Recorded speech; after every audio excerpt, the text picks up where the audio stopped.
الرحمن الرحیم الحمد للہ رب العالمین والصلاة والسلام علی سید المرسلین محمد وعلی آلہ وصحبہ اجمعین رب اشرح لی صدری ویسر لی امری واحلل عقدۃ من لسانی یفقہوا قولی۔ آج کا ہمارا درس جو ہے سورہ صاد کے آغاز سے ہے۔ اعوذ باللہ من الشیطان الرجیم، بسم اللہ الرحمن الرحیم، صاد والقرآن ذی الذکر۔ صاد، اور قسم قرآن کی جو صاحب ذکر ہے۔ بل الذین کفروا فی عزۃ وشقاق، بلکہ جنہوں نے کفر کی روش اختیار کی وہ عزت میں یعنی تعصب میں، شقاق اور مخالفت میں ہیں۔ کم اہلکنا من قبلہم من قرن فنادوا ولات حین مناص۔ مناص یعنی چھٹکارا، حین یعنی وقت، اور لات سورہ نجم بھی ایک لات ہے، یہ وہ نہیں ہے۔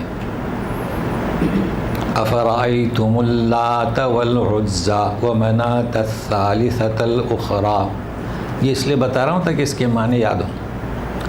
وہاں لات دیوی کے معنی میں ہے، اور عزا بھی دیوی اور منات بھی دیوی، جو مدینہ اور طائف اور مکہ والوں کی دیویاں تھیں۔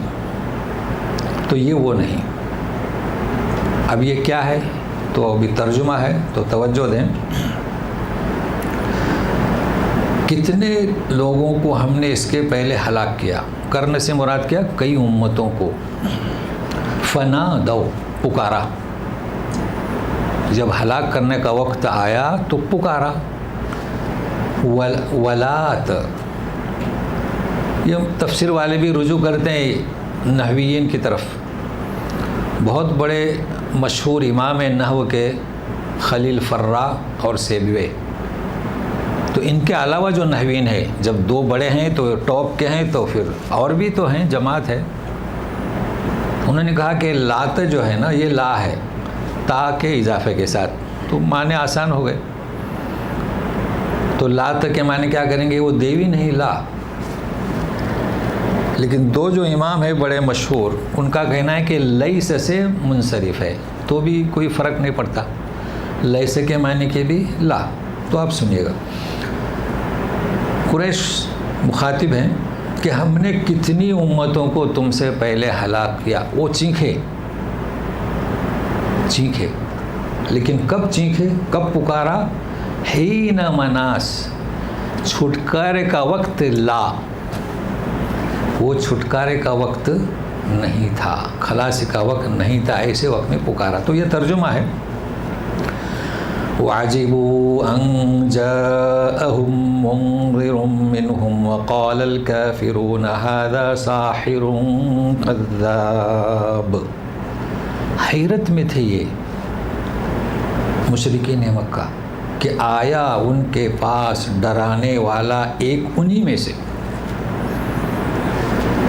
تو کافر بولے، جو کفر کی روش رکھتے ہیں، وہ بولے ہذا، یہ، ساحر، جادوگر، کذاب، سب سے بڑا جھوٹا۔ اور پھر بولے، اب یہی لوگ بول رہے ہیں، اجعل الآلہۃ الہا واحدا ان ھذا لشیء عجاب۔ یہ شخص سارے معبودوں کا ایک ہی معبود بنا رہا ہے، عجب بات ہے، عجاب، عجیب سے بھی بڑھ کر۔ وانطلق الملأ منهم ان امشوا واصبروا على آلهتكم ان هذا لشیء یراد۔ یہ سرداران قریش چل دیے، منہم، اور ان میں سے یعنی سرداران قریش میں سے بولے کچھ لوگوں کو امشو انمشو وصبرو، اب چلو نکلو یہاں سے، صبر کرو، کس پر؟ تمہارے معبودوں پر۔ یہ جو بات کہہ رہا ہے نا، ان ھذا لشیء یراد یعنی یہ کچھ چاہتا ہے نا، آپ کیا چاہتے ہیں، آپ کیا ارادہ ہے، تو اس کی کوئی چاہت ہے۔ اب چاہت کیا ہو سکتی ہے؟ ان کے زعم کے مطابق ہو سکتا ہے کہ لیڈر بننا چاہتا ہو، پٹیل بننا چاہتا ہو، یہ ان کا خیال ہے، یہ کچھ چاہتا ہے۔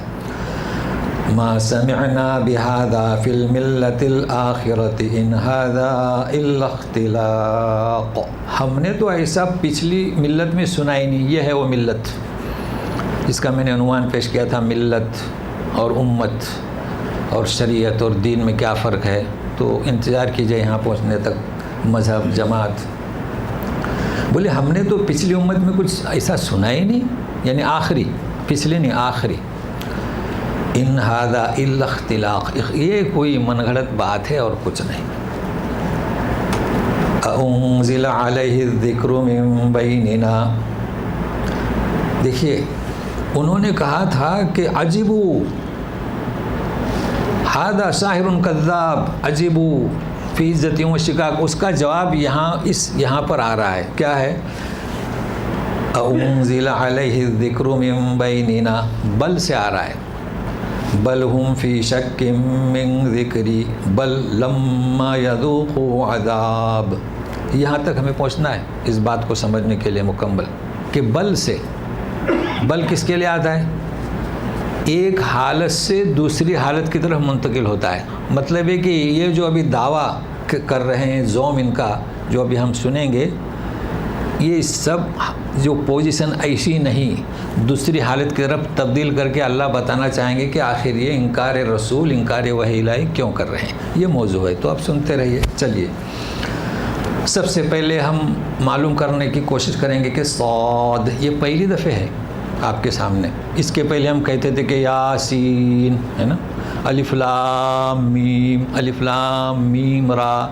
دیکھو یاسین میں 2 حرف، یاسین، الف لام میم را 3، الف لام میم 3، الف لام میم را 4، الف لام میم 7 4، کاف ہا یا عین 7 5، اور یہ 1۔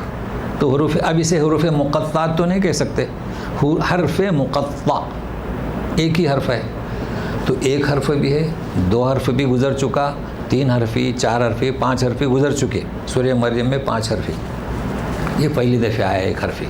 آپ دیکھ رہے ہیں اس کے بعد آیت نہیں ہے، یاسین آیت، الف لام میم آیت، لیکن الف لام میم را میں آیت نہیں، تو گویا کہ یہ 1 حرف میں تو آیت نہیں ہے۔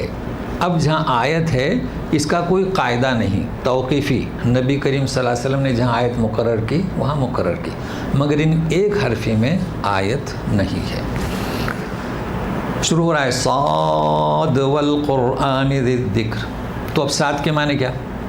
کچھ تو معنی ہوں گے نا، تو یہ تو بہت آسان ہے۔ صاد کا کیا کہیں گے؟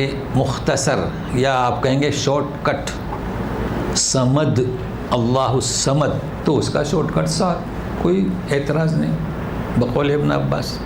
یا کہ نبی کریم صلی اللہ علیہ وسلم صادق، تو صادق کا شارٹ کٹ صاد، یہ اس کے معنی ہوئے۔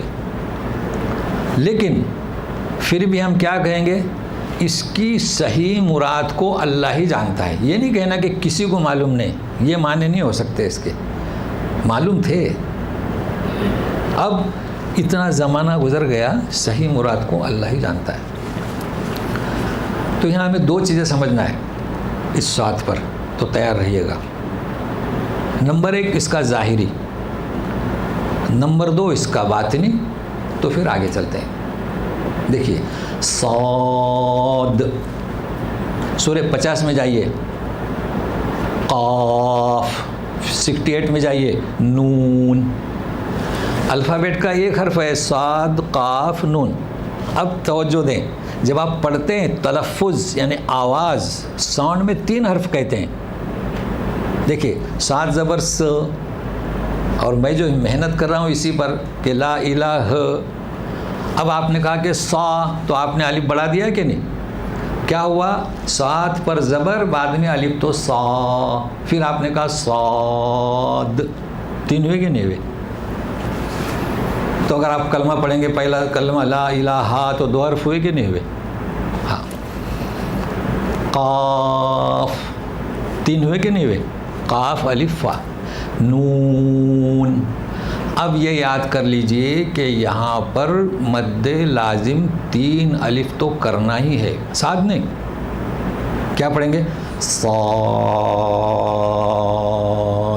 اب یہ دال چونکہ کلکلیں اس میں سے ہے نا، اس لیے جنبش. قاف. نون. ہمارے بچے شرماتے ہیں. جبرائیل اسی طرح لے کر نازل ہوئے، کیوں شرماتے ہو؟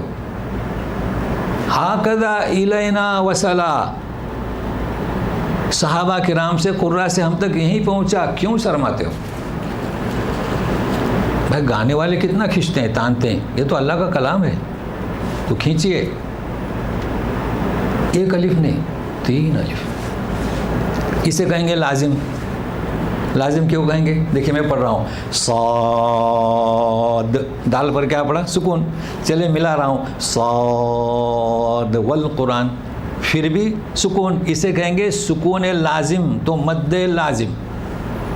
اتنا تو یاد رہے گا نا، لازم، کیونکہ ہر 2 صورت میں سکون ہی سکون ہے.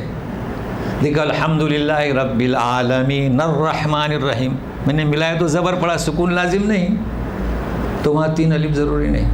تو یہ قاعدہ ذہن میں رکھیے گا، پڑھیے، بچوں سے پڑھائیے، ثواب ہے.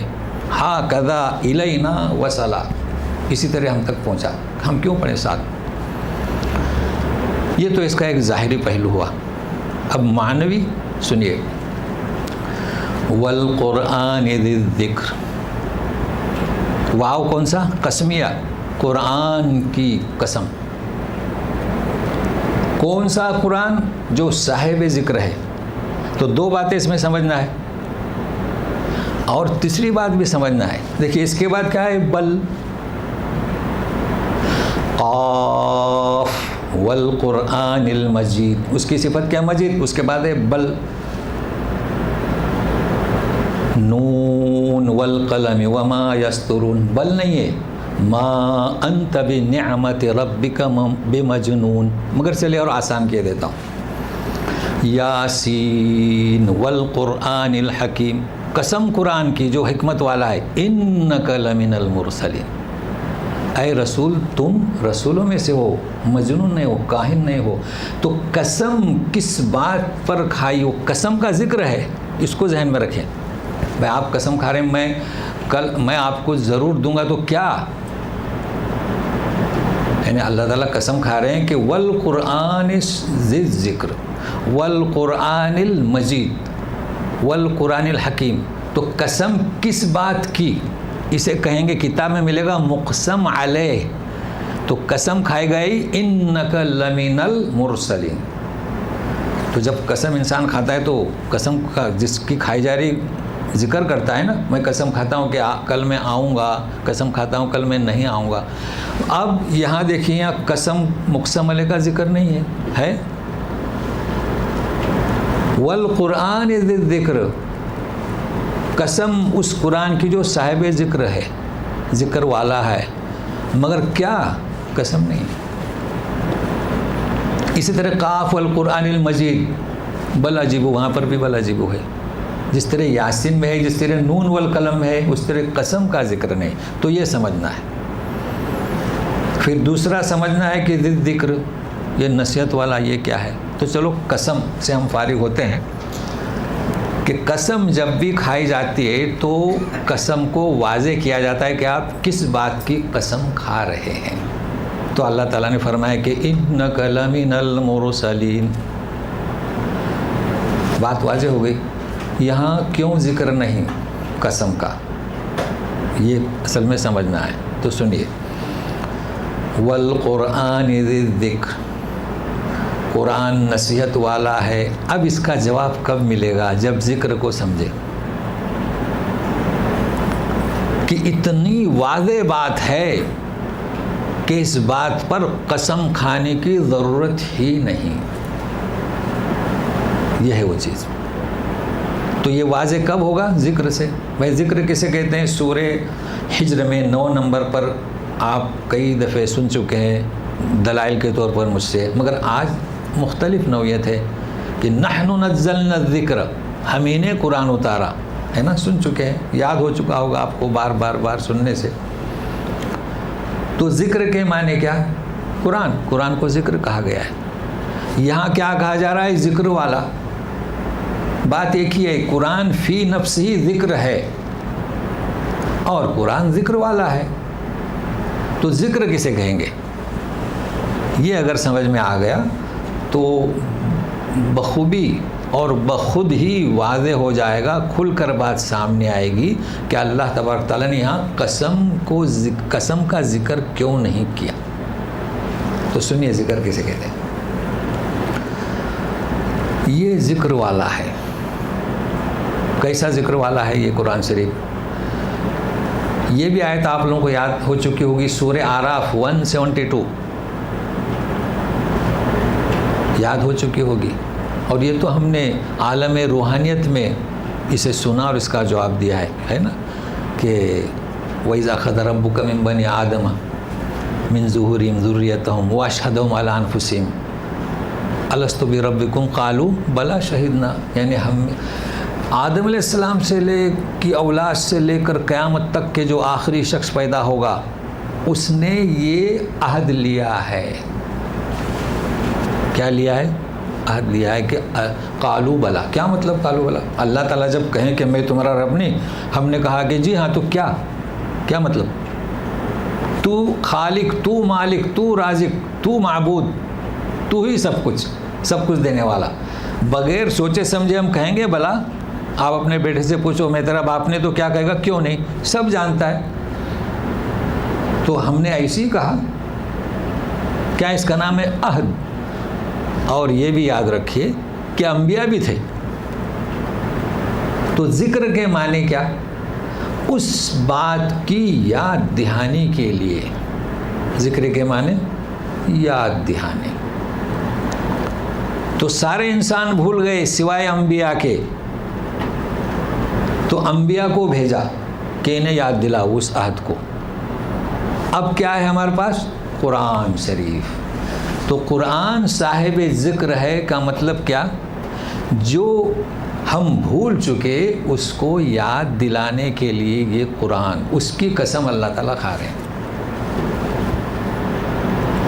بات واضح ہوئی. دوسری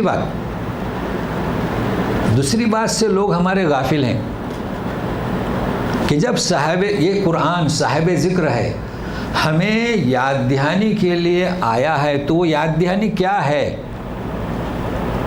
کیا چیز ہے وہ؟ یہ نہیں سمجھ رہے ہم. دیکھیے آپ بچوں کو یاد دلائیں گے کس کی؟ کہ بھائی دیکھو بیٹا یہ کام ضرور کرنا، جو وہ کر سکتا ہے. اگر وہ بیٹا یہ کام نہیں کر سکتا تو آپ اسے کہیں گے کہ بیٹا یہ کام کرنا؟ کبھی نہیں کہیں گے. تو قرآن نبیوں نے کس کی یاد دہانی کی؟ جس چیز کی ودیت اللہ تعالیٰ نے ہمارے سینے میں رکھی. کوئی بھی ہو، ہندو، مسلم، سکھ، عیسائی، یہ سب ایک ہی امت تھے. تو قرآن ہمیں کس چیز کی یاد دہانی کر رہا ہے؟ جس کی ہمارے اندر صلاحیت ہے. ایسا ناممکن ہے کہ ہم میں صلاحیت نہ ہو اور وہ اس کی ہمیں نصیحت کرے. قرآن آپ یوں پڑھیں صاد، اس کی صلاحیت ہے. تو کلام پاک کو اپنانے کی، توحید کی، ربوبیت کی، الوہیت کی صلاحیت ہم میں ودیعت ہے. ودیعت یعنی رکھی ہوئی ہے، اس کی یاد دلا رہا ہے قرآن. تو قرآن میں سب کچھ ہے. اب آپ بتائیے، جب یہ قرآن کی تعلیمات ایسی واضح ہیں جو مشرکین مکہ کے سامنے ہمارا یہ رسول، یہ مرسل رکھ رہا ہے، تو ضرورت ہی نہیں، خود ہی واضح ہے. اس لیے قسم کس بات کی، اس کی وضاحت کی ضرورت نہیں. واضح ہوا؟ کیونکہ قرآن شریف تھا، اعلیٰ تعلیمات تھی. تو اس حالت سے دوسری حالت کی طرف منتقل کرنا، بل بل الذین کفروا، جنہوں نے کفر کی روش اختیار کی، فی عزت و شقاق، ایسا نہیں کہ ان پر واضح نہیں ہوا. یہ کس میں تھے؟ عزت کسے کہتے ہیں جانتے ہیں؟ ہر شخص کی عزت ہے. آپ جائیے کسی گھر میں، وہ اس گھر کا صاحب کیا ہوتے ہیں، رب البیت ہے، وہاں کا صاحب خانہ ہے، اس کی عزت ہے. ہر ایک کی عزت ہے، چاہے وہ باہر اس کی عزت کم ہو، ہر ایک کی عزت ہے. لیکن یہ عزت جب حدوں کو پار کرتی ہے اس کا نام ہے تعصب. کیا نام اس کا؟ تعصب. قریش کی عزت تھی، نبی کریم صلی اللہ علیہ وسلم کی عزت تھی، کس خاندان سے تھے، سب تھا. مگر یہ پیدا ہوئے ہمارے گھرانے میں نہیں، ہم بھی قریش، ہم بھی ہاشمی، ہم بھی مکی، مگر دیکھیں تعصب آ گیا. تو کہنے کا مقصد یہاں ترجمہ ہوا ہے تعصب. تو عزت جب حدیں پار کرتی ہے اور حقیقت کو قبول کرنے سے روکتی ہے تو اس وقت عزت کے معنی کیا؟ تعصب. یہی وجہ ہے نا، یہودیوں کو بھی تعصب آیا، بڑی عزت تھی ان کی کہ یہ بنی اسماعیل اور بنی اسحاق کا فرق کر دیا انہوں نے. تو یہ وہ عزت کہ ہمارے گھر میں پیدا نہیں ہو. بات جو کہہ رہا تھا بالکل واضح تھی، حقیقت تھی. وہ شقاق جانتے ہیں، مخالفت. تو انہوں نے کیا کی؟ مخالفت کی، تعصب برتا اور اس دعوت کو قبول نہیں کیا. باقی اب نہ قسم کو واضح کرنے کی ضرورت تھی، نہ توحید کو واضح کرنے کی ضرورت تھی. اصل ان کے اندر تعصب تھا، اور آج بھی یہی ہو رہا ہے. آج جو مسلمانوں کے جو دشمن ہیں، ان پر یہ حقیقت واضح ہے کہ کسی دیوی دیوتا کی پوجا نہیں کی جا سکتی، مگر تعصب ہے، عصبیت ہے. تو سنیے، اب انہی مشرکین سے کہا جا رہا ہے تمہیں یہ جو گھمنڈ ہے نا اپنی سپر پاور پر، آج سپر پاور کی بھی حقیقت کھل جائے گی انشاءاللہ، پہنچتے ہیں وہاں تک. تمہارے جیسے نہیں، کتنی قوتوں کو، امتوں کو ہم نے ان سے پہلے ہلاک کر دیا. کب ہلاک کیا؟ جب دعوت پہنچی. تو ہلاک ہوتے وقت فنادو، انہوں نے چلایا. مگر کیا تھا؟ اب ولاد کے معنی آپ سمجھ چکے. ولات حین مناس، تو ولاد کے کیا معنی کریں گے؟ لا یا لیس. اس وقت انہوں نے پکارا کہ مناس یعنی خلاصی کا، چھٹکارے کا وہ ٹائم نہیں تھا. الا قوم یونس، بس ایک اس قوم کی خوش بختی تھی کہ آثار ہونے کے بعد جب یہ گڑ گڑائے تو انہیں نجات ملی. اور یہ سورہ یونس میں اس کی وضاحت ہو چکی ہے، اس کے کیا اسباب تھے. باقی کسی قوم کو نہیں، ساری قومیں چلائی. فرعون تو کہا کہ آمنتو برب موسیٰ و ہارون، کہا تھا نا، نہیں. وَعَجِبُوا أَن جَاءَهُم مُنذِرٌ مِّنْهُمْ وَقَالَ الْكَافِرُونَ هَذَا سَاحِرٌ كَذَّابٌ. اللہ حیرت میں تھے یہ لوگ. حیرت کیا تھی ان کی؟ کہ آیا ایک ڈرانے والا ان کے پاس انہی میں سے. یہ حیرت تھی انہیں. تو انہوں نے کیا کہا کافروں نے؟ یہ جادوگر، یہ جھوٹا کوئی معمولی بات نہیں ہے. اتنی بڑی بات اپنے خاندان کے ایک شخص کے بارے میں کہنا. امام راضی کہتے ہیں اگر یہاں یوں عبارت ہوتی وَقَالُوا هَذَا سَاحِرٌ كَذَّابٌ، دیکھیے اوپر ہے وَعَجِبُوا، ہے نا، تو وجیبو سے آپ کا ذہن کا کیا گیا؟ مشرکین مکہ. تو وقالو، دیکھ رہے ہیں آپ، غور کریں عبارت پر. وقالو نہیں کہا، وقال الکافرون. ان کے کفر کے گاڑے پن کو، غلاظت کو واضح کرنے کے لیے، ورنہ وقالو کافی تھا. یہ تو گرامر کی بات ہوئی. اب سنیے، اچھا ان کو تعجب ہو رہا ہے کس بات پر؟ کہ رسول انہی میں کا ان کے پاس آیا. دیوی کی پوجا کرنا، دیوتا کی پوجا کرنا، اس میں ان کو حیرت نہیں ہو رہی ہے کہ جو نہ بولتی ہے نہ کھاتی ہے. اوتار، مظہر، مزارات، شفاعت، اولیاء، قبر پرستی، ان پر ان کو حیرت نہیں ہو رہی ہے. جنوں کی، سانپوں کی، درختوں کی، یہ حیرت نہیں. حیرت کس پر ہو رہی ہے کہ انہی قوم میں سے ایک آدمی انہیں ڈرانے کے لیے آیا. کیا کہیں گے انہیں؟ اس پر آپ کو حیرت ہو رہی ہے. تو کہاں سے آتا؟ اگر وہ دوسری نسل سے آتا جس کی زبان دوسری، بولی دوسری، رنگت دوسری، تو کہتے کہ یہ کیا کالا کلوٹا آدمی آیا ہے، یا کہیں گے یہ کیا آدمی ناٹا آیا ہے، یہ کون سی بولی بولتا ہے. تو کیا ہے یہ بل؟ اس کا جواب بھی آگے بل ابھی پھر آئے گا. بل، اور بل کو آپ سمجھ چکے ہیں کہ اصل میں یہ بات نہیں ہے، ایک حالت سے دوسری طرف منتقل کرنا. اچھا، ساحرن، آپ نے جادوگر کہا. یہ آپ کے سمجھ میں نہیں آیا کہ جتنے جادوگر تھے وہ کیا کہتے تھے؟ مرغا، بکرا، اونٹ، یہی کہتے تھے، پیسہ. کبھی کوئی ایسا جادوگر دیکھا ہے آپ نے وہ آپ کو پاکیزہ نصیحتوں سے نوازتا تھا؟ تو یہ آپ کی بات سمجھ میں نہیں آئی، جادوگر کہہ دیا. اور پھر کہتے ہیں جھوٹا. آپ کی امانتیں اس کے پاس، اور پھر کہتے ہیں جھوٹا. کیا وہ جھوٹا تھا؟ نہیں. کیا وہ جادوگر تھا؟ نہیں. اصل ان کے بات ہی سمجھ میں نہیں آ رہی تھی کہ دیوی دیوتا کی پوجا کرنا چاہیے یا کس کی. تو انہوں نے اس زور کو کم کرنے کے لیے، اصل میں ہوا یہ اس وقت کا موقع ہے مکی زندگی کا کہ جب لوگ دھیرے دھیرے اسلام کے آغوش میں آنے لگے اور یہ بڑے فکر مند ہوئے. اس وقت کا موقع ہے. تو انہوں نے اس سے بھی گریز نہیں کیا کہ جھوٹا کہہ دیا، جادوگر کہہ دیا. اب ساتھ میں رہیے. اب جو 2 آیتیں ہیں، یہ 2 آیتیں اس کا قصہ، اس کا شان نزول سبھی سن چکے ہیں بچپن سے بار بار.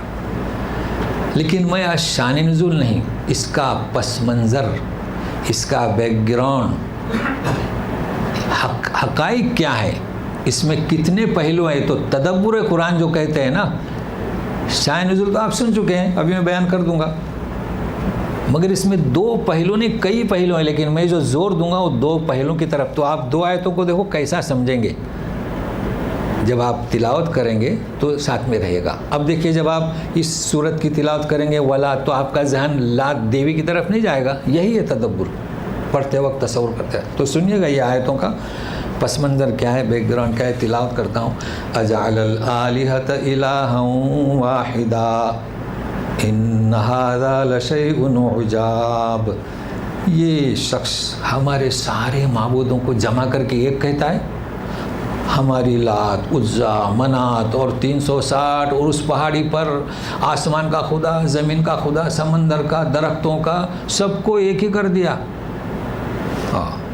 ان ھذا لشیء عجاب. انگار کا بھی خدا الگ تھا ان کے پاس. یہ کیا ہے؟ یہ انہوں نے کہا. کب کہا یہ تو سننا ہے بھی. دوسرا، چلیے اسے واضح کر دوں. جانتے ہیں جب مسلمانوں کی تعداد بڑھنے لگی تو بیچارے پریشان ہو کر کہاں گئے؟ ابو طالب کے پاس. یہ ہے شان نزول، آپ سنتے آئے ہوئے ہیں، کتابوں میں پڑھا جاتا ہے. البتہ اس میں کچھ بڑی تفصیل ہے. میں اختصار سے، چونکہ ہمیں سمجھنا ہے. پہنچے تھے نا، پہنچے تھے کون؟ سرداران قریش. یہ ہے ان کا پس منظر. سنیے کیا کہا تھا جا کر کہ تمہارے بھتیجا یہ ہمارے بتوں کی برائی کرتا ہے، ایک باپ دادا کے دین کی مذاق اڑاتا ہے. یہ وہ کہہ رہے ہیں، حالانکہ آپ سر نے مذاق تو نہیں اڑایا تھا جی. اور جو حالت ہے آپ کے سامنے ہے، آپ انہیں بلائیں. انہیں تو ہم کہہ رہے ہیں، وہ تو ان کے بھتیجے کے برابر تھے. اسے بلائیں اور اس سے کہیں کہ ہمارے معبودوں کا ذکر نہ کرے، برائی نہ کرے. بہت کچھ کہا. یہ کتابوں میں آپ پڑھ چکے ہیں. تو بلایا، چچا بلا رہے ہیں، جانا چاہیے. گئے تو بولے بیٹا یہ کیا کہہ رہے ہیں، کیا چاہیے آپ کو؟ انہوں نے سوال کیا تھا کہ وہ کیا چاہتے ہیں. چونکہ ان کا یہ مقصد یہی تھا نا کہ شیئن یراد. دیکھیے گاؤں میں جب کوئی آگے بڑھتا ہے سماجی کام کرنے والا تو اس کا مقصد یہ ہوتا ہے کہ مخلوق کی خدمت. مگر لوگ اعتراض کرتے ہیں اس کو ابھی اسٹیج پر آنا ہے. ہوتا ہے نا ایسا. حالانکہ اس کا مقصد اسٹیج کا نہیں ہے, بازو کا مقصد ہوتا ہوگا. لوگ خدمت کرتے ہیں قوم کی, دین کی, اسلام کی. تو پوچھا کہ آپ کیا چاہتے ہیں؟ کیا جواب دیا؟ مجھے کچھ نہیں چاہیے الا ان یقولوا لا الہ الا اللہ. کیا چاہیے؟ دیکھیے کیا چاہیے, صرف یہ کہ الا اللہ. کوئی نتیجہ نہیں نکلا. قصہ تو ہم بہت پڑھتے آتے ہیں, قصہ پڑھ کے نکل جاتے ہیں. یہی ہمارا مقصد ہوتا ہے, قصہ پڑھ لو, تعلیم صفات کی. مگر اس میں تو پس منظر ہے. کیا ہوا؟ جب مایوس ہوئے تو اٹھے مجلس سے جھاڑتے ہوئے. اب اس وقت کی مجلسیں ہوں گی, تراب ہوتی ہوگی نا, کیا ہو, مٹی گرد و غبار. تو جھاڑتے ہوئے اور بول رہے ہیں یار یہ تو ایک خدا. ابو طالب کو سنا رہے ہیں. یہ ہے اس کا پس منظر. ان ہذا, کہاں ہم پہنچ گئے؟ ہاں, ان ہذا لشیء عجاب. یہ پہلا پہلو ہے, میں کہہ رہا ہوں نا پہلا. اب دوسرا پہلو کیا؟ اب کیا ہوگا؟ چل دیں گے نا. دیکھو قرآن نے کیسا نقشہ کھینچا ہے. ہم لوگ کوشش نہیں کرتے. وانطلق الملأ منهم. اب دوسرا پہلو یہ ہے تدبر, خالی شان نزول نہیں. اب وہاں سے چلے. وانطلق کے معنی کیا؟ چلے. منہم, وہاں. اچھا, انمشو مطلب چلے. تو ابھی ہم 10-15 آدمی یار چلو چلو کہتے ہیں نا, یہ چلو چلو نکلو. یہاں کوئی فائدہ نہیں ہوا. چاچا کے پاس آئے, انہوں نے بلایا, کوئی نتیجہ نہیں. وہ تو کہہ رہے ہیں لا الہ الا اللہ. اوہ اچھا, انمشو اس. اچھا آپ کیا کرو؟ صبر کرو. آلیہتکم, جن کا یہ ذکر کرتے ہیں نا, یہ باتیں ہیں, تم صبر کرو. اللہ اصبروا ان ھذا لشیء یراد. یہ کچھ چاہتا ہے. پھر بھی کہہ رہے ہیں کہ یہ کچھ چاہتا ہے. انہوں نے جواب کیا دیا تھا؟ لا الہ الا اللہ. یہ کچھ چاہتا ہے. تو یہ 2 پہلو ہوئے. ابھی تیسرا پہلو ہے, مگر ہم 2 پہلو سے تھوڑا فارغ ہو جائیں نا تو پھر تیسرا پہلو. تو یہ دیکھیں اس کا بیک گراؤنڈ کیا تھا اس شان نزول کا. سنیے ابھی یہ کیا ہے الہ واحدہ. آپ جانتے ہیں ہمارے پاس یہ کلمہ ہے, اس کلمے کی وجہ سے میزان قائم ہوگا, ترازو قائم ہوگا, حساب ہوگا, اللہ کی روبری حاضری ہوگی. کس وجہ سے؟ اس کلمے کی وجہ سے. ایک ہی چیز ہے کلمہ, مگر ہمارے پاس کیا عظمت ہے اس کی, کیا قیمت ہے اس کی. سب کچھ اس کلمے کی وجہ سے. زمین کی سلطنت کے مالک ہو جاؤ گے تو اس کلمے کی وجہ سے. پوری سرزمین پر حکمرانی کرو گے تو اس کلمے کی وجہ سے. یہ کلمہ ایک پاکیزہ ہے, لا الہ الا اللہ. یہ وہ کلمہ ہے. کیا فرمایا نبی کریم صلی اللہ علیہ وسلم نے؟ من کان آخر کلمتہ لا الہ الا اللہ دخل الجنہ. جس کا آخری کلمہ کیا ہو؟ لا الہ الا اللہ, جنت میں داخل ہوگا. کیا مطلب آخری کلمہ؟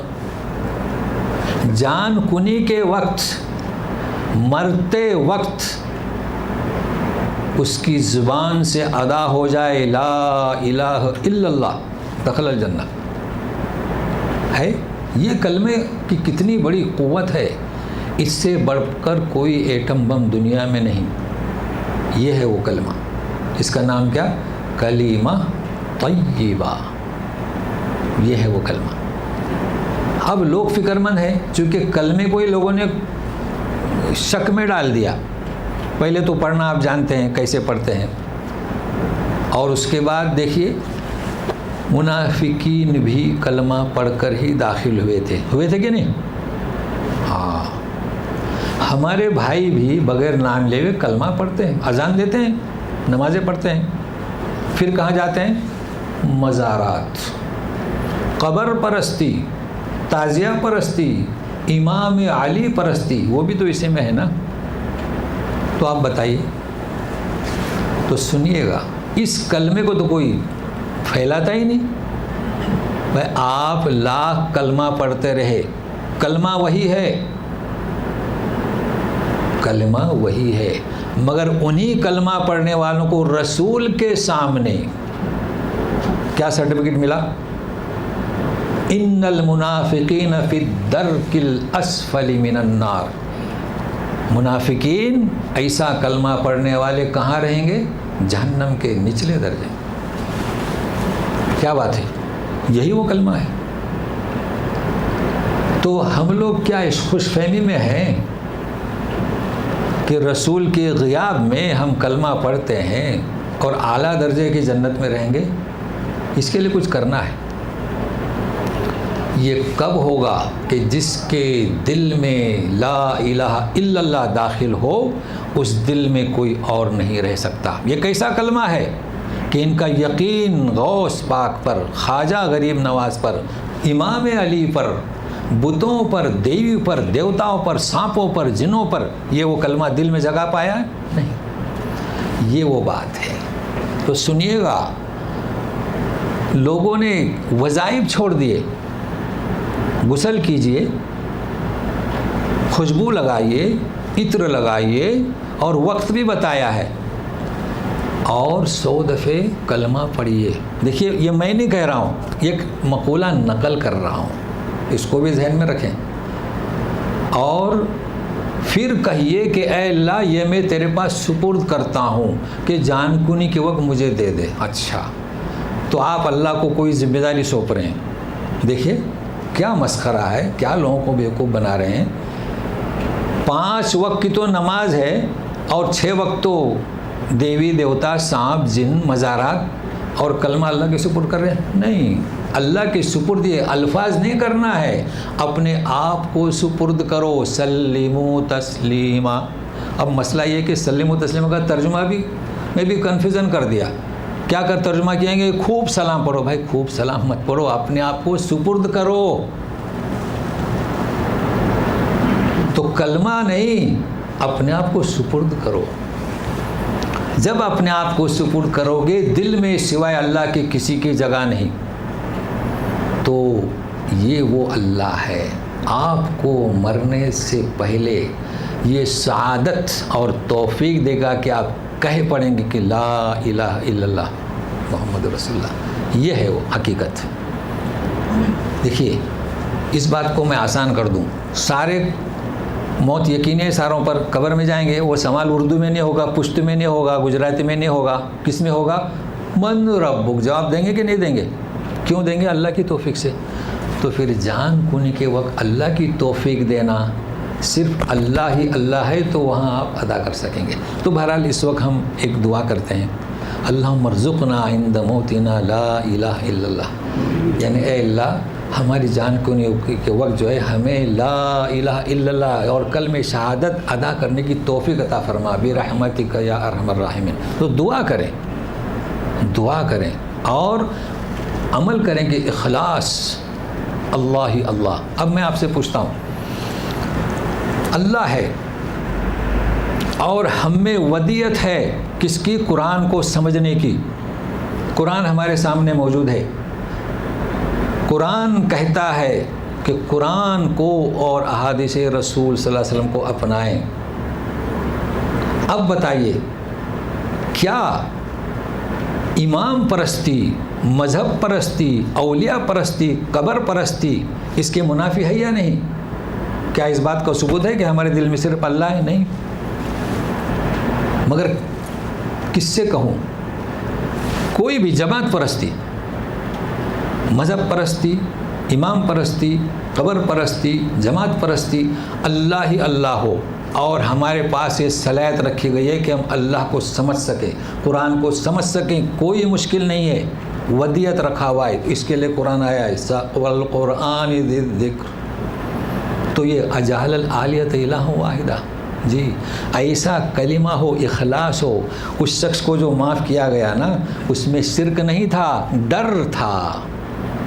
تو بچوں سے کہا تھا کہ مجھے جلا کر راکھ کر دینا. جانتے ہیں نا شرک نہیں تھا. تو دیکھیے یہ تو خطا ہے نا, آپ نے خطا کر دی, غلطی کر دی, یہ معاف ہے. آپ نے تہجد پڑھنا شروع کر دی, چلیے پڑھ لیں, پڑھتے جائیں پڑھتے جائیں پڑھتے جائیں, بھائی بیوی کا بھی حق ہے. اس کا نام کیا؟ خطا ہے. خطا ہے اس کا مطلب یہ نہیں کہ دوسرا کوئی شریک ہوا, لیکن کسی کو شریک کرنا آپ سمجھ چکے. پرستی لوگ شرک یہی سمجھتے ہیں کہ جا کے بتوں کے نیچے رگڑو, نہیں, یہ پرستی, یہ بھی اس کے خلاف ہے. صرف اللہ کو رکھیں. تو بہرحال یہ اجہل الآلیۃ الہ واحدہ, اس کے متعلق میں نے بیان کیا. اب ان کا تیسرا پہلو سنیے گا. ما سمعنا بهذا في الملة الآخرة ان هذا الا اختلاق.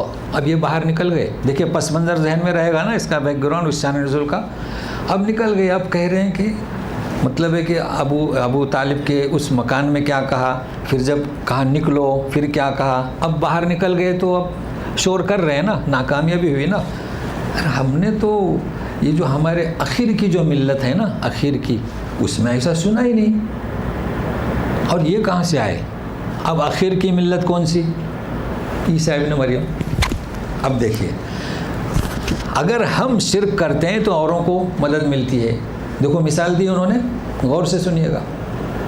کہہ رہے ہیں کہ ابھی جو ملت ہمارے ساتھ میں ہے اور پڑوس میں ہی تھی, وہاں تو تثلیث ہے. ٹھیک ہے, نہیں تثلیث, اللہ, عیسیٰ اور مریم. دیکھو دلیل دی کہ نہیں. اب بھی غیر مسلم دلیل دے رہے ہیں کہ ہم تو وہ کیا نکالتے ہیں, گنیش وغیرہ, مسلمان تازیہ نکالتے ہیں. فرق کیا دونوں میں؟ گنیشی بولتے ہیں نا اور تازیہ.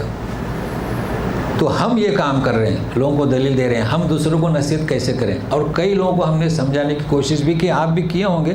آپ کو جواب کیا ملا؟ آپ کیا کرتے ہیں؟ ہوا آپ لوگ کیا کرتے ہیں؟ اعمال میں بھی رہنے دو, آپ کے لوگ بھی شراب پیتے ہیں, زنا کرتے ہیں, عقائد میں بھی اور اعمال میں بھی. تو کہنے کا مقصد یہ ہے کہ انہوں نے جو کہا تھا اوہو ملت الآخرہ, تو یہ تو اس کا بیک گراؤنڈ ہے. تھوڑا میں آپ کو اور مزید واضح کر دوں کہ یہ ملت کیا ہوتی ہے, امت کیا ہوتی ہے. چونکہ ہمارے یہاں بہت ڈھنڈورا ہے شریعت کا, لوگوں کو کنفیوز کر دیا. اس وجہ سے میں ضروری سمجھتا ہوں کہ سمجھاؤں دوبارہ. ساتھ میں رہیے گا میرے.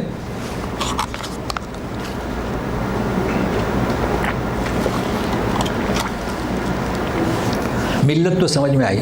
اچھا, پھر یہ درس سورہ شورا میں, ابھی اس کے بعد اور 3 صورتیں ہیں, اس میں یہ تفصیل سے آئے گا, مگر ابھی سے میں واضح کر دوں تاکہ اس کو اچھی طرح سمجھ سکیں. یہ بہت ضروری ہے. صرف ہمارے یہاں لوگوں کو غلط فہمی ہوئی ہے. دیکھیے ملت تو آپ کے سمجھ میں آیا کہ عیسیٰ ابن مریم. ہم اچھا سورہ آل عمران بھی ہے واتبعوا ملت ابراہیم حنیفہ. تو یہ تو بات سمجھ میں آ گئی کہ ملت منسوب کہاں ہوتی ہے؟ نبی کی طرف. انہوں نے کہا ملت الآخرہ نے عیسیٰ ابن, تو اسے بھی ملت کہیں گے, ہم بھی ملت کہیں گے. ملت کبھی اللہ کی طرف منسوب نہیں ہوتی. اب میں آپ کو بتاؤں شریعت جو ہمارے یہاں چیخ رہے ہیں لوگ, لکھ رہے ہیں, یہ شریعت کسے کہتے ہیں؟ تو سنیے گا. اللہ تعالیٰ فرماتے ہیں سورہ شورا آیت نمبر ہے 13. دیکھیے غور سے سنیے. شرع لکم, شرع یعنی کیا؟ شریعت.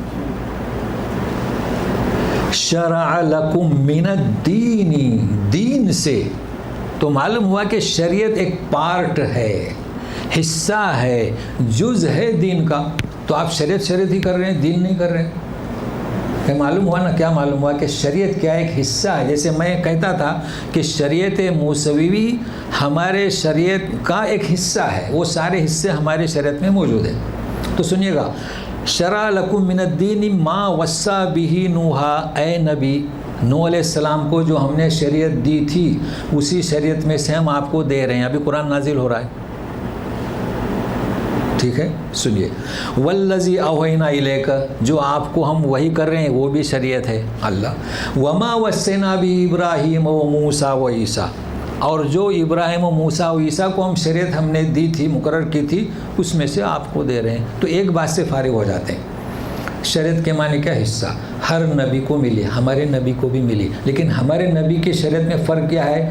جب عرفات میں آیت نازل ہوئی الیوم اکملت لکم دینکم واتممت علیکم نعمتی، سب جانتے ہیں نا. تو ہماری شریعت کیسی؟ کامل و اکمل و اجمل. یہ تو فرق واضح ہوا. اب یہاں سمجھنا کیا ہے؟ معلوم ہوا کہ شریعت ایک حصہ ہوتی ہے، لیکن شریعت کہاں سے آتی ہے؟ دین سے. اگر کسی جماعت سے قانون، اچھا شریعت یعنی کیا؟ پریکٹیکل عمل. نماز پڑھنا دین میں ہے، کیسے پڑھی جائے اس کا نام کیا؟ شریعت ہے. بس. نکاح کرنا دین میں ہے، طلاق دینا دین میں ہے، کیسے دینا شریعت میں ہے. تو شریعت یعنی کیا؟ تو شریعت کس سے بنی؟ دین سے. اب اگر کوئی شریعت کو مذہب سے لیتا ہے تو یہ کون سی شریعت ہوئی؟ ہاں یہ ہے مسئلہ، یہ نہیں سمجھ رہے ہمارے لوگ. شریعت منسوب کدھر ہوگی؟ نبی کی طرف. کیوں؟ تو دین سے آئی ہے نا. شریعت کہاں منسوب ہوگی؟ انسان کی طرف نہیں.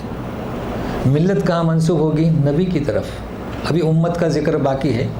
تو دین کس کی طرف منسوب ہوگا؟ اللہ کی طرف. ان الدین عند اللہ الاسلام. تو شریعت پر لوگ بڑے کنفیوز ہو رہے ہیں. بھائیوں، سننے والوں اور دیکھنے والوں، شریعت بنتی ہے کہاں سے؟ دین سے. اور اسے کون بناتا ہے؟ نبی، ہم نہیں. تو فرق ہوا نا. اب آپ بتائیں کہ جو ڈھنڈورا پیٹ رہے ہیں شریعت، آپ کی شریعت بنی کہاں سے؟ کہاں سے بنی؟ دین سے. تو بتائیے. اچھا اب ایک ہے مذہب. مذہب کے معنی بھی پریکٹیکل، عملی طور پر ذہب یذہب ہو، طریقہ چلنا. مگر یہ بنا کس سے؟ منسوب کہاں ہے؟ شخص کی طرف. فرق ہوا نا. امام کی طرف. دیکھیں فرق ہے شریعت موسوی اور مذہب حنفی، مذہب شافعی. فرق ہوا نا. وہاں رہبری ہوتی ہے اللہ کی، شریعت موسوی، پھر آ گئی شریعت محمدی صلی اللہ علیہ وسلم میں. تو یہ فرق ہے. یہ فرق کو نہ سمجھنے کی وجہ سے ہمارے یہاں پریشانی ہو گئی. وہ شریعت مذہب کو بھی شریعت دین ہی سمجھ بیٹھ رہے ہیں، اب فرق نہیں کر رہے ہیں. بہرحال یہ میں نے واضح کر دیا. اور دین کیا؟ اب رہا امت. تو پھر سنیے گا. دین سے شریعت. اور جب شریعتوں کو جمع کر دیا جائے تو کیا ہوا؟ امت. اور شریعتوں کو جمع کر دیا جائے تو ملت. واتبعوا ملت ابراہیم حنیفا. تو ہماری شریعت کو ابراہیم کی شریعت سے ملا دیا تو کیا ہو گیا؟ ملت اور امت. تو اب فرق سمجھ گئے؟ ملت امت جمع کا نام ہے. شریعت مرفوع یا مرتفع ہے، یعنی بنی ہے کس سے؟ دین سے.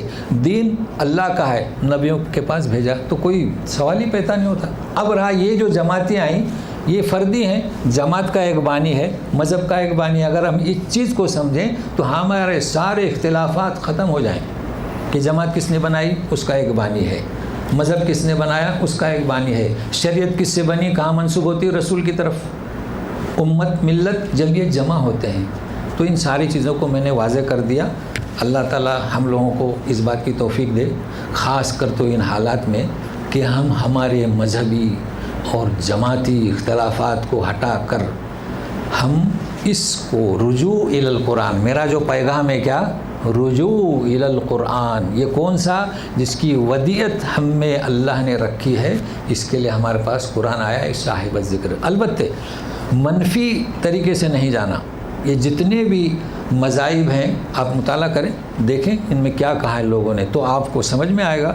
اور جتنی بھی جماعتیں ان کا لٹریچر پڑھیں، دیکھیں کیا کہہ رہے ہیں، چونکہ ان سے بھی بڑے بڑے فوائد ہیں. اور یہ میرا پیغام آپ جانتے ہیں، ہمارے یہاں کیا نگیٹو نہیں ہے، منفی پہلو نہیں ہے. ان سب کو ساتھ لے کر ہم کام کریں. لیکن اصل ہمارا کیا رہے گا؟ دین، شریعت، ملت، امت. یہ ہے اصل. تو ہم اس دعا کے ساتھ اب دوسری آیت شروع کرتے ہیں. سنیے گا جی. اب ان کا جواب دیا جا رہا ہے، یہ باقی ہے، ہو جائے گا انشاءاللہ. انزل علیہ الذکر من بیننا. اچھا کہہ رہے ہیں یہی پس منظر. کہاں گئے تھے؟ ابو طالب کی مجلس میں نکل رہے ہیں. وانطلقوا. پھر کہہ رہے ہیں کیا یہ ذکر ہمارے درمیان اسی پر نازل ہوا؟ علیہ یہ بھی پڑھ چکے ہیں. کہہ چکے تھے کہ یہ تو طائف اور مکہ کی بستی کے کسی سردار پر نازل ہونا چاہیے تھا. یہ وہی بات ہے. اور قرآن شریف میں آئے تھے من القریتین عظیم ہے نا جی، وہی ہے. اب اس کا جواب مل رہا ہے جی. ان کا کیا کہنا تھا کہ یہ اسی پر نازل ہوا. جیسے ہمارے یہاں بھی ہوتا ہے، کسی بستی میں کوئی اچھا انجینئر ہو جائے، ڈاکٹر ہو جائے، بہت یعنی ٹاپ کا کوئی عالم جید ٹاپ کا، تو پھر گاؤں والے لوگ یہی کہتے ہیں یہ اتنا بڑا کہاں سے ہو گیا ہے. یہی وہ تاثر ہے. نہیں، ایسا نہ سوچیں، یہ تقسیم اللہ کی. آپ کی بستی میں کسی کو اللہ تعالیٰ نے ٹاپ کا انجینئر بنا دیا، یہ اللہ کی تقسیم ہے. ہم کیوں حسد کریں؟ تو اس کو یہ ذہن میں رکھیں. اللہ تعالیٰ فرماتے ہیں بل ایسی کوئی بات نہیں. یہ کہہ رہے ہیں کہ اسی پر یہ قرآن نازل ہوا، وہی کسی اور پر کیوں نہیں؟ تو اللہ تعالیٰ فرماتے ہیں ایسی کوئی بات نہیں. بل ایک حالت سے دوسری حالت کی طرف، بل ہم فی شک من ذکری.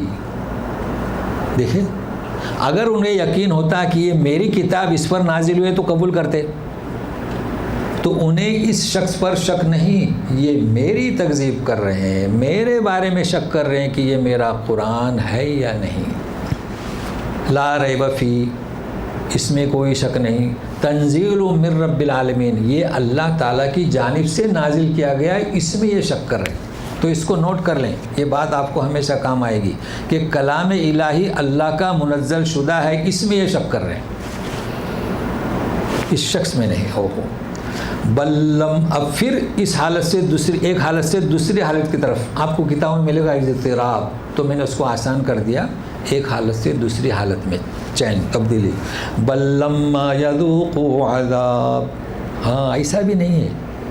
یہ کب سدھریں گے؟ جب عذاب چکھیں گے.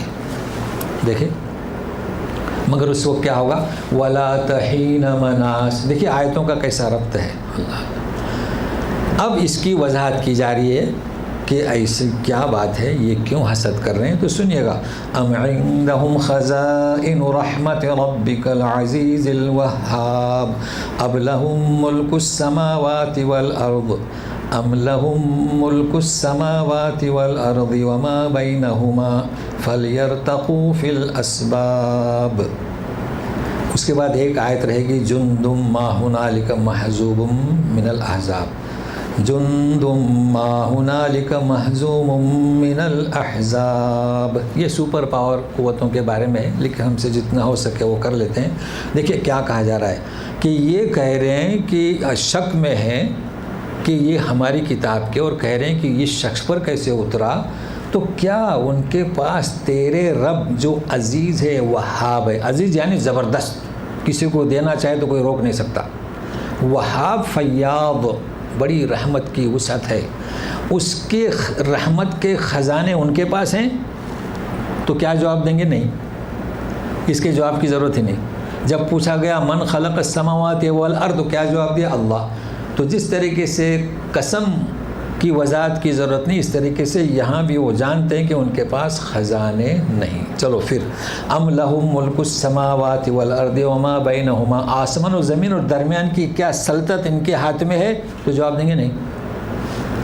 دیکھو، تو اگر نہیں ہے تو انہیں چاہیے کہ سیڑھی لگائیں اسباب اور چڑھ جائیں اور تقسیم کریں. جب دنیا ظاہری مادی چیزوں کی جو ہے سلطنت ان کے ہاتھ میں نہیں ہے، تو یہ تو روحانیت ہے. پیغمبر کسے بنا کر بھیجنا، یہ ہے ربط. وحی الہی کس پر نازل کرنا، تو آ جائیے، چڑھ جائیے اور دیکھیے. تو یہ تو آپ کے بس کی بات نہیں ہے. تو آپ نے ایسا کیوں کیا؟ کیوں کر رہے ہیں؟ یعنی فرق کو سمجھ رہے ہیں نا کہ جب دنیاوی چیز کا اقتدار آپ کے ہاتھ میں نہیں، یہ سلطنت کون سی ہے؟ نبوت کی، یہ روحانی ہے. اب ان کو جو غرور تھا کس پر، سنیے گا، جند ما ہنالک محزوم من الاحزاب. اس کا ترجمہ بھی دشوار ہے، لیکن دشوار نہیں، ودیت کیا ہوا ہے، سمجھ سکتے ہیں. جند ما ہنالک، یہ لشکر جو ہیں، یہ جتھے، دیکھو محزوم، شکست خوردہ. تو جتھے آج کل بہت ہیں سپر پاور، سب تو اس وقت کے سب تو قیامت تک کے ہم کہتے ہیں سپر پاور. اور ہمارے مسلم تو گھبرا جاتے ہیں، عوام ہو چاہے خواص، انہیں پتہ ہی نہیں کہ قرآن شریف میں کیا لکھا ہے ان کے بارے میں. اب کسے بتائیں؟ عوام تو بھاگے، علماء تو بھاگے، لیڈران بھی بھاگے. بولے قرآن پر عمل کریں گے تو حکومت نہیں چلا سکتے، پہلے اسلام سے ہٹ جاؤ نا. ایسے لوگوں کو چاہے کہ اسلام کے دائرے سے ہٹ جائیں. بھائی ایسا کوئی کہہ سکتا ہے؟ اگر کوئی خاتون کہے کہ برقعے میں رہ کر میں مارکیٹ نہیں جا سکتی تو برقعہ چھوڑنے سے پہلے اسلام کو چھوڑ دیں. جی تو اگر آپ اپنا اقتدار نہیں سنبھال سکتے تو پہلے یہ دائرے سے خارج ہو جائیں. دیکھو اللہ تعالیٰ کیا فرماتے ہیں، سنیے غور سے. جن جانتے ہیں یہ ما ہنالک، یہ اس وقت جو لشکر ہیں، تو لشکر اب کون سے؟ یہ سپر پاور، یہی لشکر ہے. کیا کہا؟ مہزوم، یہ کمزور ہے، شکست خوردہ ہے. کس میں سے؟ من الاحزاب، مطلب یہ سب سے بڑے سپر پاور نہیں، جو تھے احزاب، جو لشکر تھے، جو سپر پاور تھے، اس میں سے بھی یہ ہے. تو ان کو نام بھی اعلیٰ نہیں، تو ہم نے نام رکھا سپر پاور، ہم نے نام رکھا. اب سپر پاور کے علاوہ لوگ سمجھ بھی نہیں سکتے تو گویا کہ نام پیش کر رہے ہیں. کہتے ہیں کہ یہ شکست خوردہ ہیں، ان کی کوئی قیمت نہیں اللہ. بھائی ایک تو قوت اللہ کے پاس ہے. اچھا دیکھیے یہاں پر میں آپ کو ایک پیغام دیتا ہوں. موسیٰ علیہ السلام کا لیجئے، عاد، قوم ہود، جتنی بھی قومیں گزری ہیں یہ سب سپر پاور تھی نا. آپ دیکھیے پہاڑوں کو کھود کر مکان بنانا، پہاڑوں کے اوپر مکان بنانا، اور فرعون کا لشکر، وہ آگے شرح آ رہی ہے مگر نتیجہ یہاں بتا دیتا ہوں کہ کھونٹے، اس کے کہا گیا کہ کھونٹے گاڑنے والا. تو اتنے بڑے بڑے سپر پاور تھے جی. مگر آپ نے کسی کو کبھی دیکھا، کسی نبی کو موسیٰ علیہ السلام نے کہا کہ اللہ اکبر ٹکراؤ سپر پاور سے؟ کبھی آپ کو ملے گا؟ نہیں. کہیں ہے ایسا؟ تو پھر کیا بات ہے ہمارے لوگ کیوں ٹکرائے؟ کہتے ہیں کہ دل میں اگر ایمان ہے تو نکلو. کہتے ہیں دل میں اگر ایمان ہے تو نکلو. ٹکرا گئے سپر پاور سے، نام لینے کی ضرورت نہیں. کیا ہوا؟ ایک رات میں خاموش. کہاں گئے پتہ ہی نہیں چلا. جانتے ہیں نا جب جنگ ہوئی تھی افغانستان میں، ایک رات میں خاموش ہو گئے. کیوں؟ ٹکرائے کس سے؟ Super power. تو وہ ہے کہ یہ ڈبل سپر پاور تھے ان کے زوم کے متعلق. موسیٰ علیہ السلام دیکھیے تو جو اصل میں بتا رہا ہوں، ساتھ میں رہیے، آخری باتیں ہیں یہ. موسیٰ علیہ السلام نے کبھی نہیں کہا کہ سپر پاور سے ٹکراؤ، راتوں رات نکلو اور حملہ کر دو. نہیں، بلکہ حالات ایسے پیدا ہوئے کہ یہ سپر پاور اس وقت جو تھا فرعون، اللہ سے ٹکرایا. کس سے ٹکرایا؟ اللہ سے ٹکرانے کی کوشش کی. کیسے؟ جب موسیٰ علیہ السلام کو حکم ہوا کہ اس سپر پاور کو چھوڑ کے نکل جاؤ تو اللہ کی مشیت سے ٹکرایا اور سمندر میں داخل ہوا. تو جب اللہ کی مشیت سے اللہ سے کوئی ٹکرائے، محزوم من الاحزاب. ہم اس کو تو بھول گئے، اسے تو ہم بھول گئے. بتاؤ کسی نبی کی سنت کہ کسی سپر پاور سے ٹکرایا ہو. وہ اللہ سے ٹکرا رہا ہے، ہمیں ٹکرانے کی ضرورت نہیں. یہی نتیجہ. لوگ پوچھتے ہیں کہ امت مسلمہ زبوں حالی، پریشان حالی، مر رہے ہیں، کٹ رہے ہیں. کیوں کٹ رہے ہیں؟ کیوں مر رہے ہیں؟ تمہیں کس نے بتایا؟ اس کے پہلے بھی تو انبیاء گزرے نا. کیا نبی کریم صلی اللہ علیہ وسلم کبھی ٹکرائے تھے؟ حالات ناگزیر ہوئے. جنگ بدر کے مطالعہ کیجئے. تو میں کیا کہتا ہوں، یہ جماعت پرستی. نکلے باہر، یہاں سے بھی بچوں کو لے جانے کی کوشش کی، لے گئے، بس ان کے کیا مائنڈ واش کر کر کے ٹکرائے. تو بہرحال یہ ہے حقیقت. میں نے جو آپ کو اشارہ دیا تھا، جندم ما ہنالک محزوم من الاحزاب، یہ ان کے پاس کوئی قوت نہیں، کوئی طاقت نہیں. لیکن ہمیں یہ نہیں کہا جا رہا ہے کہ ہم ان سے ٹکرائیں. وہ ٹکرا رہے ہیں کس سے؟ اللہ سے. وہ خود فنا ہو جائیں گے. ضرورت کس کی ہے؟ ذکرہ ہمارے پاس ہے. مطلب میرا سمجھ چکے ہوں گے. تو اب یہ ان کا نام ہے جو میں نے بیان کیا، سنتے ہیں. وَثَمُودَ كَذَّبَتْ قَبْلَهُمْ قَوْمُ نُوحٍ وَعَادٌ وَفِرْعَوْنُ ذُو الْأَوْتَادِ. ان کے پہلے قوم نوح نے، عاد نے، فرعون نے، اوتاد نے، ان لوگوں نے جھٹلایا. اوتاد کیوں کہتے ہیں فرعون کو؟ کھونٹے والا. کھونٹے سے مراد کیا؟ خیمے میں جو کھونٹا ڈالا جاتا ہے نا، تو اس میں لشکر ہوتے ہیں، اس کو کہتے ہیں جو لشکر کی جو ٹولیاں ہوتی ہیں، یہ اس کا نام ہے. بڑی سلطنت والا. لیکن اللہ نے کیا کیا؟ ہلاک کر دیا. وَثَمُودَ وَقَوْمُ لُوطٍ وَأَصْحَابُ الْأَيْكَةِ، اور سمود قوم لوط. اصحاب الایکہ یہ مدین کی بستی، یہ ایکہ کسی جنگل کا نام تھا، تو یہ بھی بڑی قوت والے تھے. اولئک الاحزاب، یہ بھی جتھے تھے، یہ بھی لشکر تھے. قریش کا بھی ایک لشکر ہے، آج بھی سپر پاور ہے. تو سنیے، ان کل الا کذب الرسل فحق عقاب، ہر ایک نے رسول جمع رسول کی، رسولوں کو جھٹلایا. آج کی سپر پاور نے بھی رسولوں کو جھٹلایا. تو فحق عقاب، تو کس کے مستحق ہوئے؟ سزا کے، اور انجام ان کا یہی ہوا. آج بھی یہی ہو سکتا ہے، مگر وجہ کیا؟ ہم بٹے ہوئے، بس یہ مسئلہ ہے. شیعہ ان سے ملتے ہیں جا کے، ان کا کوئی مذہب نہیں. ہمارے بھائی مقبرہ پرستی والے، یہ ہماری حالت ابتر ہو گئی، تو دعا کریں ہم ایک ہو جائیں. وما ينظر هؤلاء الا صيحة واحدة ما لها من فواق. یہ کس کا انتظار کر رہے ہیں اس وقت کی ان سپر پاوروں کو اور مشرکین کو؟ یہ تو ایک چیخ کا انتظار کر رہے ہیں. چیخ کون سی؟ سور. ما لہا من فواق، جب یہ سور پھونکا جائے گا نا تو کوئی وقت نہیں ملے گا، خلاص رکے گا نہیں. دیکھیے یہ سپر پاور بستیوں میں جاتے ہیں، مار دھاڑ ہوتی ہے. آج کل جو ہوا تھا برما میں، ان کے پاس کوئی قوت نہیں، غریب کنٹری ہے، ان سپر پاوروں کے اشاروں پر، مگر رک گیا. یہ جب اللہ کا عذاب آئے گا تو رکے گا نہیں. ما لہا من فواق. اب ایک بات، وقالوا ربنا عجل لنا قطنا قبل یوم الحساب. کیا بولے؟ رسول کہہ رہے ہیں کہ عذاب آئے گا، پھر فرصت ملے گی. اے ہمارے رب، عجل لنا قطنا، قط یعنی حصہ، عذاب کا ایک حصہ، ایک پارٹ، کوئی جز ہم پر جلدی سے بھیج دے. یہ جو رسول کہہ رہے ہیں نا قیامت آئے گی، سور پھونکا جائے گا، اس سے پہلے. اللہ بتائیے، یہی عقیدہ آج کل کے سپر پاوروں میں ہے. ان کے نزدیک بھی کوئی حساب کتاب نہیں ہونے والا ہے، اور یہ ظاہری چیلنج کر رہے ہیں. مگر افسوس ہے امت مسلمہ پر، ایسی حالت میں اب آئندہ کا درس میں اشارہ دے رہا ہوں. جب یہ سپر پاوروں نے یہ کہا اور عذاب کا بھی تقاضا کیا، تو رسول سے کیا کہا جا رہا ہے ٹکرانے کا؟ اصبر علی ما یقولون. دیکھ رہے ہیں؟ تو یہ انشاءاللہ آئندہ کیوں اصبر؟ آپ کس کے ساتھ ہیں؟ سب سے بڑی سپر پاور کے ساتھ ہیں. وہ ٹکرائیں گے، مجال نہیں کہ وہ کامیاب ہو سکیں گے، شکست کھائیں گے. مہزوم من، تو آج یہ لے جائیں ساتھ میں کہ جتنے بھی سپر پاور ہیں یہ سب مہزوم ہیں، شکست کھانے والے ہیں. ضرورت کس بات کی؟ ہم ایک ہو جائیں.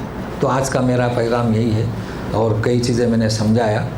پھر انشاءاللہ آئندہ، ابھی تو آغاز ہوا ہے، تو اللہ تعالی ہمیں سے ہر ایک کو توفیق دے. اور آپ لوگ جو یہاں آئے ہیں، اس میں جو حصہ لے رہے ہیں، اس کا آپ کو اجر دے.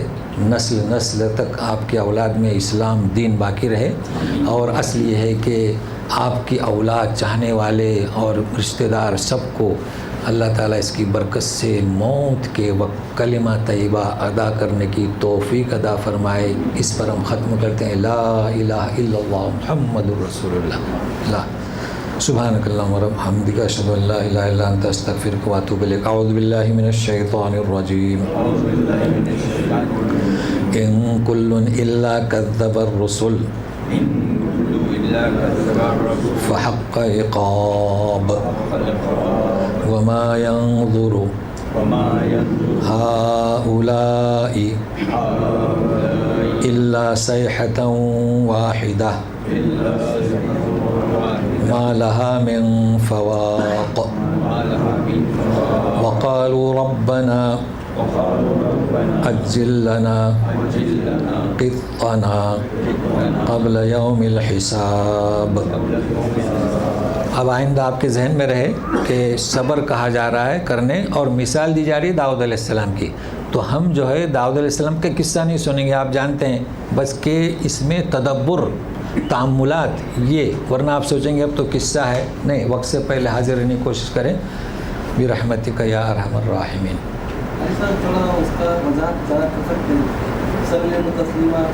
ہاں جی، اصل مسئلہ کیا ہے؟ جی اصل میں کیا ہے، ہمارے یہاں جو درود جو ہے نا، یہ فارسی کا نام ہے. کہ ان اللہ ملائکتہ یصلون علی النبی، تو اللہ اور فرشتے درود بھیجتے ہیں. یہ اس وجہ سے ہمارے سمجھ میں نہیں آ رہا ہے. تو درود کا مطلب کیا؟ وہ اصل میں صلاۃ کا مطلب کیا؟ نماز. صلاۃ کا مطلب کیا؟ رحمت. اور صلاۃ کا مطلب کیا؟ درخواست. تو درود کے معنی کیا ہوتے ہیں؟ اللہ تعالیٰ رحمت بھیج رہے ہیں، فرشتے رحمت کی درخواست کر رہے ہیں. تو یا الذین آمنوا صلوا علیہ، تم بھی رحمت کی درخواست کرو. وسلموا تسلیما، اپنے آپ کو اس کے سپرد کر دو. اب کیا ہم نے ترجمہ کیا؟ اور خوب سلام پڑھو. تو شروع ہو گیا یا نبی سلام علیکہ. اب انہیں کیسے سمجھائیں؟ سمجھ رہے ہیں نا؟ بس سلمو. اسلام کے معنی کیا؟ اپنے آپ کو سپرد کرو. دیکھو ایمان کے معنی کیا؟ کلمہ طیبہ لا الہ الا اللہ محمد رسول اللہ داخل ہوئے. عقائد کا نام ایمان، جانتے ہیں نا، آمنت باللہ ملائکتی کتبی. لیکن اسلام کس کا نام ہے؟ اقیم الصلاۃ ہے نا. تو اسلام نام کس کا ہے؟ سپرد کرنے کا. تو سلمو تسلیمہ ترجمہ موجود ہے، مگر ہم نے بس لے لیا نا کہ خوب سلام پڑھو. خوب سلام پڑھو نہیں، سپرد کرو. تو جب تو کہیں اب یہ بات اگر سمجھ میں آ جائے نا تو یہ سوال ہی پیدا نہیں ہوتا ہے کہ ہماری درود وہاں پہنچتی ہے کہ نہیں پہنچتی ہے. بھائی درود کا مطلب کیا؟ آپ درخواست کرتے ہیں اللہ سے. پھر آپ کیوں پوچھتے ہیں کہ درود مدینہ پہنچتے کہ نہیں پہنچتی؟ آپ درخواست کس سے کر رہے ہیں؟ بس بات ختم ہو گئی. یہ کئی چیزیں ہیں اس میں، مگر سمجھانا ہے. ہماری امت کھو گئی ہے خرافات میں، اور خرافات میں کھونے کا سبب ہمارے مقتدا ہیں، ہمارے لوگ ہیں. غفلت میں رکھا ہے، محنت نہیں کر رہے ہیں. کیوں محنت نہیں کر رہے ہیں؟ آپ جانتے ہیں، ہر ایک کا مفاد ہے، محدود لمیٹیڈ ہے، اور ان کا معاش بھی ہے. تو بہرحال دعا کریں. آپ لوگ یہاں آئے، بہت اللہ تعالیٰ آپ کو اجر ادا کرے. چلیے، تو واضح ہوا آپ کا سوال. جی جی